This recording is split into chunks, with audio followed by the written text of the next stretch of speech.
on this week's episode of The Chris and Andre Show.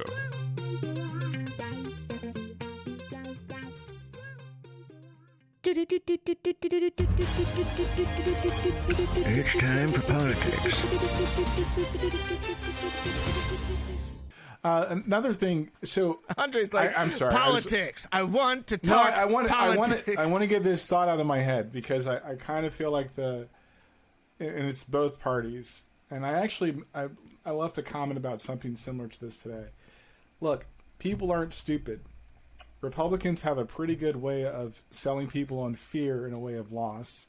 Democrats have a way of selling people in fear as to you're missing out. Or hope, right? False sense of hope. Or hope, yeah. Or a false sense of hope. And they're both counterproductive to what people are trying to do. Like real everyday people, they're not really there like 80% of their life, but you definitely tapped in on how to, draw that out of people. And I think that in and of itself is scary. The student loan debt is the perfect example of that. On the opposite side, I have a sense that, and I don't like it, and I'm going to tie these two things together, the election stuff. And I've said this a lot. I don't really give a crap about federal stuff. A lot of the time, it's about what's happening in your state. Yeah. And the fact that we're letting school board changes happen, we're letting state legislatures decide, how and when people can vote, that it's not very equal across the board for every citizen, scares me. And just to remind you guys, the time I was at working in E area, and it was election time, and I literally said to Chris, "Yeah, I've got my ID." And this guy, he told me, I remember this to this day, "You don't need your driver's license to vote." And I'm like, "Yeah, you don't." But I'm just waiting for that day for that other shoe to drop. So I'm all prepared for it. And that's the reality that most people, I would say generally middle class and above, that aren't affected by the turmoil of what it costs or what the challenges are of getting ID or opening a bank account. That should make people say, not that it's right or wrong, but ask the question, right? The question should be, well, why don't you have a license? Why don't you have ID?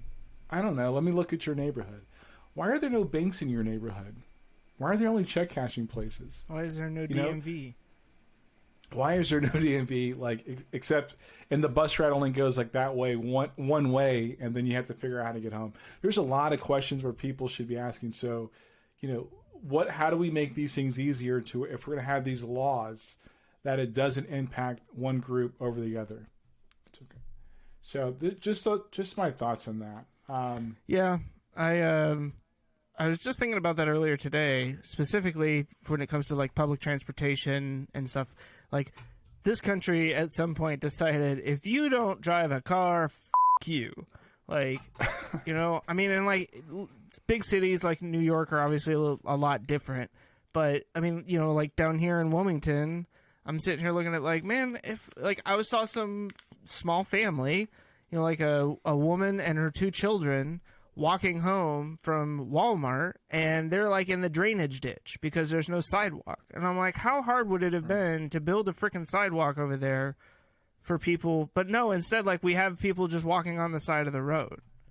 And that's the stuff where it's just the buses, the lack of other modes of public transportation. It's such a big middle finger to everybody that is below a certain income level.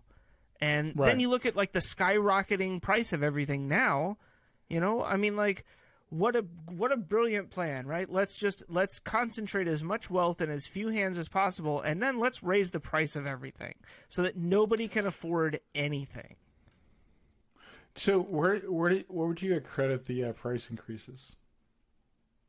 I don't know. That's a good question, because I feel like some of it is just plain greed.